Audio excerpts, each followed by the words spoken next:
بسم اللہ الرحمن الرحیم۔ السلام علیکم دوستو۔ ایک چھوٹے سے گاؤں میں دو دوست رہتے تھے، ایک کا نام علی اور دوسرے کا نام حسن تھا۔ علی اور حسن بچپن سے ہی ایک دوسرے کے دوست تھے۔ دونوں کا گھر ایک دوسرے کے قریب تھا اور دونوں ہر وقت ایک دوسرے کے ساتھ کھیلتے، ہنستے اور باتیں کرتے تھے۔ ایک دن گاؤں میں ایک بڑا میلہ لگا۔ علی اور حسن دونوں نے فیصلہ کیا کہ وہ میلے میں جائیں گے اور خوب مزے کریں گے۔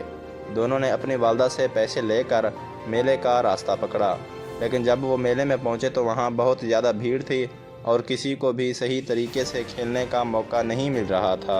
حسن نے کہا، علی ہم کیوں نہ ایک دوسرے سے تھوڑا دور جا کر کھیلیں؟ لیکن علی نے کہا، نہیں حسن، ہم دونوں ہمیشہ ایک ساتھ کھیلتے ہیں۔ آج بھی میں تمہارے ساتھ ہوں گا۔ ہم جو بھی کریں گے ایک دوسرے کا ساتھ دیں گے۔ حسن تھوڑا مایوس ہو گیا کیونکہ وہ چاہتا تھا کہ وہ الگ الگ چیزوں کو آزما کر خوش ہو، لیکن علی نے اپنی دوستی کی طاقت کو سمجھایا اور کہا، دوستی کا مطلب یہ نہیں کہ ہم ہمیشہ ایک ہی جگہ پر رہیں، بلکہ یہ ہے کہ ہم ہمیشہ ایک دوسرے کا خیال رکھیں، چاہے ہم کتنے بھی مختلف راستوں پر چلیں۔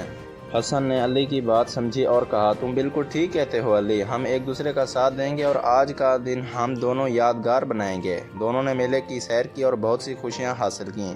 میلے کے آخر میں علی نے حسن سے کہا، دیکھو، جب ہم ایک دوسرے کے ساتھ ہوتے ہیں تو ہماری دنیا روشن ہو جاتی ہے، چاہے ہم کیا کر رہے ہوں۔ حسن مسکرا کر بولا، سچ کہا تم نے علی، دوستی کی سب سے بڑی طاقت یہ ہے کہ ہم ہمیشہ ایک دوسرے کے ساتھ ہوتے ہیں، خوشی میں اور غم میں۔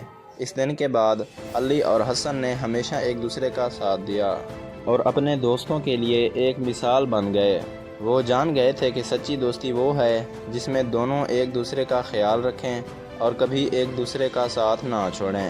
مزید ایسی کہانیوں کے لیے میرے چینل کو لازمی لائک اور سبسکرائب کریں اور ساتھ میں دیے گئے گھنٹی کے نشان کو دبانا نہ بھولیں، اور کامنٹ میں بتائیں یہ کہانی آپ کو کیسی لگی۔ شکریہ دوستو۔